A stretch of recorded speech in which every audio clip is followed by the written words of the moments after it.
Hello everyone, welcome to my class. कैसे हैं आप सभी लोग? I hope you all are good and doing good. आज का हमारा टॉपिक है इंट्रोडक्शन टू लैग्रांजियन डायनामिक्स और ये एक मोस्ट इंपॉर्टेंट टॉपिक है for the NET physics exam, GATE physics exam as well as JEST physics exam.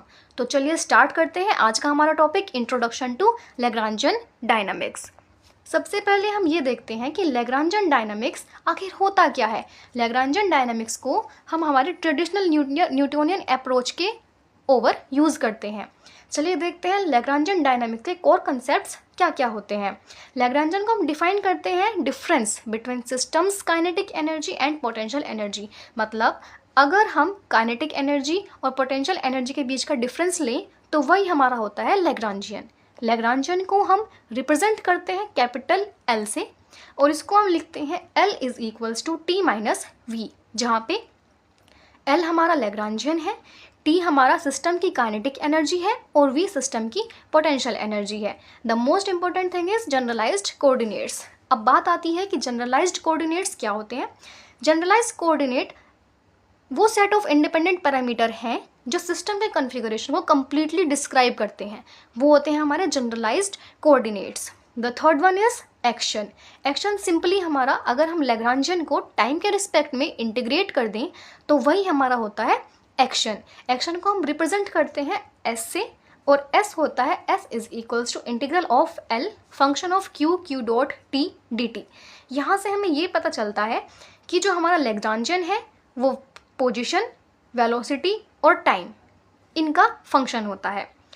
अब Q dot और टी लिखा हुआ है। क्यू हमारा पोजीशन है, क्यू डॉट हमारा वेलोसिटी है और टी हमारा टाइम है। क्यू डॉट का मतलब है क्यू का differentiation with respect to time और यहाँ पे क्यू हमारा पोजीशन है और हम सभी जानते हैं कि यदि हम पोजीशन का टाइम के रिस्पेक्ट में डिफ्रेंशिएट कर दें तो हमें हमारी वेलोसिटी मिल जाती है। सो इसलिए हमने लिखा क्यू डॉट टी, मतलब हमारा जो लैग्रांजियन है वो पोजीशन, वेलोसिटी और टाइम का फंक्शन होता है और एस हमारा एक्शन को रिप्रेजेंट करता है। Next thing is principal of least action. Principal of least action क्या बोलता है? इसको हम स्टेशनरी एक्शन भी बोलते हैं। States that the actual path taken by a physical system between two states is the one that makes the action stationary often a minimum. मतलब जो एक्शन को स्टेशनरी कर दे या उसे एक मिनिमम कर दे, वही हमारा होता है principle of least action. Next point, the most important point, the most asked in the competitive exams, that is Euler Lagrange equation. Euler Lagrange equation को आप साइड में देख सकते हैं जहाँ पे लिखा हुआ है the Euler Lagrange equation d over d t of del L over del x dot is equals to del L over del x.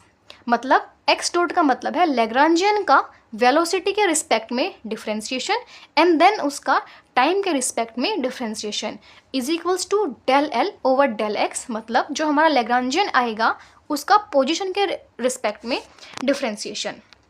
अब बात आती है कि जब हम कुछ सिस्टम्स को उन सिस्टम्स को न्यूटोनियन मैकेनिक्स से सोल्व कर ले रहे थे तो हमें लैग्रांजियन की आवश्यकता क्यों पड़ी, हम लैग्रांजियन का यूज़ क्यों कर रहे हैं। हम लैग्रांजियन का यूज़ ओवर न्यूटोनियन मैकेनिक्स इसलिए करते हैं क्योंकि उसकी कुछ एडवांटेजेस होती हैं। चलिए देखते हैं। जैसे फर्स्ट पॉइंट है स्केलर नेचर। न्यूटोनियन मैकेनिक्स में हमें वेक्टर क्वांटिटीज़ के साथ डील करना पड़ता है, वेक्टर डायग्राम बनाने पड़ते हैं, लेकिन लैग्रांजियन में हमें ऐसा नहीं करना होता। लैग्रांजियन में हम सिंपली स्केलर क्वांटिटीज़ का यूज़ करते हैं। जैसा कि हमने अभी शुरुआत में पढ़ा था कि Lagrangian is the difference between kinetic energy of the system and the potential energy of the system. So ये हमारी क्या होती हैं? स्केलर क्वांटिटीज़ होती हैं। ये तो हुआ फर्स्ट पॉइंट। चलिए देखते हैं second point, coordinate independence. Lagrangian equation हम अगर किसी भी कोऑर्डिनेट सिस्टम में यूज़ करें तो वो ट्रू होल्ड करती है, जबकि जो हमारा न्यूटन्स के लॉ हैं वो रिस्ट्रिक्टेड होते हैं इनर्शियल फ्रेम के लिए। सो ये भी एक एडवांटेजेस था लैग्रांजियन डायनामिक्स का over Newtonian mechanics. The third one is easier constraint handling. ये हमारा ईजियर कंस्ट्रेंट हैंडलिंग होता है। जैसे हमें अवॉइडिंग टू, इसमें हमें एक्सप्लिसिटी इंट्रोड्यूस कराने के लिए नीड नहीं होती और कांस्टेंट जो कंस्टेंट फोर्सेस होते हैं उनके जो न्यूटोनियन अप्रोच लगाने की ज़रूरत होती है वो भी हमें यहाँ पे नहीं देखने को मिलती है। Systematic derivation of equations of motion, हमारे यहाँ पे एकदम सिस्टमैटिक डेरिवेशन होता है इक्वेशन ऑफ मोशन का, जहाँ पे हमें कोई वेक्टर क्वांटिटी वगैरह यूज़ नहीं करनी पड़ती है, तो ये भी हमारे एकदम सिंपल मेथड से हो जाता है। The last one is foundation for advance theories. Foundation for advance theories का मतलब क्या है कि Lagrangian mechanics forms the basis for more advance physics theories like Hamiltonian mechanics, quantum mechanics and field theory. The next one is applications. अब हम देखते हैं कि लैग्रांजियन के एप्लीकेशंस हम कहाँ कहाँ कर सकते हैं।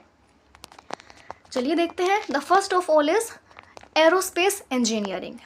इसमें क्या है, modelling spacecraft and aircraft motion, analysing vibrations and optimising trajectories and control systems. The next one is robotics, formulating the dynamics of robotic manipulators. The third one is numerical simulation and computational physics. इसमें क्या है, achieving precise results in simulation such as finite element analysis. The last one is computer graphics, simulating realistic physics for animation and modeling. तो ये सब हमारे हुए Lagrangian की applications.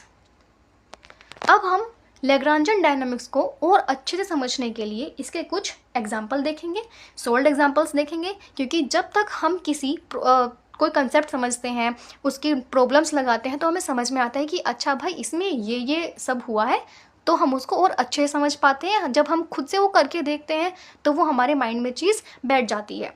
तो चलिए स्टार्ट करते हैं। The first one is simple pendulum. Simple pendulum का सिस्टम हम सभी जानते हैं। A point mass m attached to a massless string of length l. कोई पॉइंट मास m हमने एक मासलेस स्ट्रिंग से अटैच कर दिया है जिसकी लेंथ l है और वो free to swing in a vertical plane. The second is generalised coordinate. Generalised coordinate हमने बताया कि जनरलाइज्ड कोऑर्डिनेट वो कोऑर्डिनेट है, वो सेट ऑफ कोऑर्डिनेट है जो किसी भी सिस्टम के कंप्लीट कॉन्फ़िगरेशन को डिस्क्राइब कर सके। सो यहाँ पे हमारा जनरलाइज्ड कोऑर्डिनेट क्या हो जाएगा, the angle theta the pendulum makes with the vertical. जो पेंडुलम वर्टिकल के साथ एंगल थीटा बनाएगा वही हमारा हो जाएगा जनरलाइज्ड कोऑर्डिनेट। अगर हम काइनेटिक एनर्जी की बात करें तो सिंपल पेंडुलम की काइनेटिक एनर्जी हमारी हो जाएगी half m l theta dot का होल स्क्वायर। इसको हम लिख सकते हैं half m l square theta dot square, जहाँ पे थीटा डॉट रिप्रेजेंट करता है कि del theta over del t, मतलब थीटा का टाइम के रिस्पेक्ट में derivative. The next important thing is potential energy. Potential energy हम क्या लेंगे, minus m g l cos theta, taking the lowest point of the pendulum's swing as the zero potential energy level. अब हम simply हमारा Lagrangian लिखेंगे। Lagrangian हम कैसे लिखते हैं, kinetic energy minus potential energy, मतलब difference between the systems kinetic energy and systems potential energy. तो चलिए वैल्यू रखते हैं। काइनेटिक एनर्जी वैल्यू थी हमारी half m l square theta dot square minus of m g l cos theta. एक तो negative potential energy वाला और एक नेगेटिव जो हमारे इक्वेशन में प्रोवाइडेड है, दोनों आपस में मिलके पॉजिटिव, तो m g l cos theta. अब सिंपली हमें निकालनी है the most important thing is Euler Lagrange's equation. Euler Lagrange's equation हम कैसे निकालते हैं, d over d t del L over del theta dot minus del L over del theta is equals to zero. मतलब पहले लैग्रांजियन का थीटा डॉट के respect में derivative, then time के रिस्पेक्ट में डेरिवेटिव, और लैग्रांजियन का थीटा के रिस्पेक्ट में डेरिवेटिव। तो चलिए देखते हैं। जैसे हमने लैग्रांजियन का थीटा डॉट के रिस्पेक्ट में जब डेरिवेटिव किया तो हमें मिला m l square theta dot, और जब हमने लैग्रांजियन का थीटा के रिस्पेक्ट में डेरिवेटिव किया तो हमें मिला minus m g l sine theta, क्योंकि कॉस थीटा का डिफरेंशिएशन क्या होता है, साइन थीटा। अब सिंपली हमें ये वैल्यूज़ उठा करके इक्वेशन ऑफ मोशन में पुट करनी है और अपनी इक्वेशन ऑफ मोशन हमें मिल जाएगी। तो चलिए d by d t m l square theta dot minus m g l sine theta is equals to zero. यहाँ पे भी माइनस माइनस प्लस हो जाएगा। जब हम थीटा डॉट का डिफरेंशिएशन एक और बार टाइम के रिस्पेक्ट में करेंगे तो वहाँ पे हम उसे रिप्रेजेंट करेंगे डबल थीटा डॉट, तो theta double dot plus m g l sine theta is equals to zero. यदि मैं इस इक्वेशन को m से डिवाइड कर दूँ तो मुझे इक्वेशन मिल जाएगी theta double dot plus g upon l sine theta is equals to zero. अगर हम स्मॉल एंगल अप्रोक्सीमेशन की बात करें तो स्मॉल एंगल्स के लिए हमारा sine theta equivalent to theta होता है, ये हम सभी लोग जानते हैं। और हमारी जो इक्वेशन ऑफ मोशन हो जाएगी वो हो जाएगी theta double dot plus g upon l, theta is equals to 0। और हम सभी जानते हैं कि ये किसकी इक्वेशन होती है, सिंपल हार्मोनिक ऑसिलेटर की। सो ये था हमारा फर्स्ट एग्जाम्पल। चलिए देखते हैं एक और example. The second example is spring mass system. अब हम लैग्रांजन निकालेंगे स्प्रिंग मास सिस्टम के लिए और उसकी इक्वेशन ऑफ मोशन फाइंड करेंगे। इसका सिस्टम कैसा होगा, a mass m attached to a spring with spring constant k। हमने एक मास m अटैच किया है स्प्रिंग के साथ जिसका स्प्रिंग कांस्टेंट k है on a frictionless horizontal surface. इसके लिए जनरलाइज्ड कोऑर्डिनेट क्या होगा, the displacement x of the mass from its equilibrium position.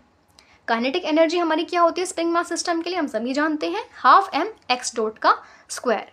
और पोटेंशियल एनर्जी हमारी होती है स्प्रिंग मास सिस्टम के लिए हाफ k x स्क्वायर। अब सिंपली हमें अपनी काइनेटिक एनर्जी और पोटेंशियल एनर्जी की वैल्यू लैग्रांजन के फॉर्मूला में रखनी है और लैग्रांजन फाइंड कर लेना है।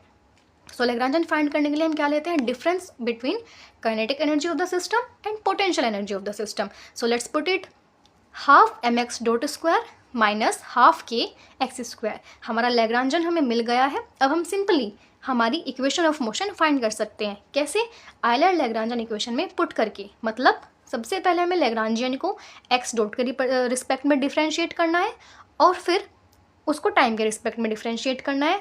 देन लैग्रांजियन को हमें पोजीशन के रिस्पेक्ट में डिफ्रेंशिएट करना है। तो चलिए करते हैं। जब हम लैग्रांजियन को x डॉट के रिस्पेक्ट में डिफ्रेंशिएट करेंगे तो हमें वैल्यू मिलेगी mx डॉट, और जब हम लैग्रांजियन को x के रिस्पेक्ट में डिफ्रेंशिएट करेंगे तो हमें वैल्यू मिलेगी माइनस kx। अब ये वैल्यू उठा के हम अपनी इक्वेशन ऑफ मोशन में रख देते हैं। So d by d t mx dot minus of kx is equals to 0।